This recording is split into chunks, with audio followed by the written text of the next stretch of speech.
Pak ditë pas atentatit të bërë ndaj 29-vjeçarit Ermir Dedja, janë marrë në pyetje e ama, familjarë të afërt dhe një grup shoqëror të cilët mund të kenë ndjeni për konfliktet e tij të fundit që mund të çojnë policinë në zbardhjen e vrasjes. Deri më tani janë marrë në pyetje të paktën 13 persona dhe po hetohen pistat e prishjes së pazareve të drogës dhe hakmarrjes të cilat mund të lidhen me ngjarjen e 2015 dhe 2017. Sipas burimeve në polici, ky ishte një atentat i kryer me pagesë dhe autorët dyshohet të mos kenë lidhje direkte për llogaritë të ngjarjes.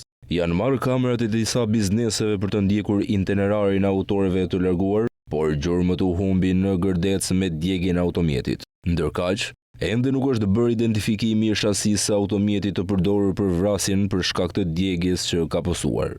Ermir Dedja, 29 vjeç antar i grupit të njohur kriminal të Shijakut, u vra pak pas mesnatës së dieshme në lagjen 18 të Durrësit. Ngjarja e rëndë ndodhi pranë qendrës shëndetësore, teksa njeriu po lëvizte në këmbë veshur me kostum sportiv. Nga pamjet e kapura nga kamerat e sigurisë shihet se makina e autorëve lëviz në krahun e kundërt dhe pak çaste më vonë dëgjohen të shtëna që e lanë Dedjen të plagosur. Njeriu nuk mundi t'i mbijetoj plagëve në spitalin e Durrësit, ku fatkeqësisht ndroi jetë.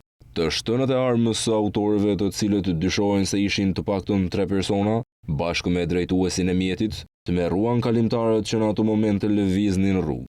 Bashkëpunimi i vrasësve duket të jetë kompakt, pasi informuan njëri tjetrin në detaje për lëvizjet e viktimës, derisa e gjetën të pambrojtur teksa ecste në trotuar. Pasi kryen vrasjen, u larguan me shpejtësi nga vendi i ngjarjes me automjetin Seat, i njëjti që shfaqet edhe në pamjet e siguruara. Pak orë më vonë, policia e Vorës e gjeti makinën të djegur në afërsi të gërdecit, bashkë me armën e krimit një Kalashnikov të shkrumbuar plotësisht. Hetuesit kanë pak shpresë që përmes saj të zbardhin ngjarjen, pasi provat e mundshme biologjike u shkatëruan nga flakët. E vetmja shpresë mbetet një gjurmim i mundshëm i numrit të shasisë, çka mund t'i jap një drejtim hetimeve, ndërsa targat rezultuan të vjedhura më herët. Ermir Dedja me origjinë nga Shijaku, por me banim në Durrës, në 2015 u arrestua pasi i shiti lëndë narkotike një grupi që synonte të trafikonte në Kosovë përmes pikës kufitare të Morinës. 2 ditë më vonë, u arrestua sërish, këtë herë për përkraje ndaj Ismail Nuredinit, autori një plagosje në Shijak.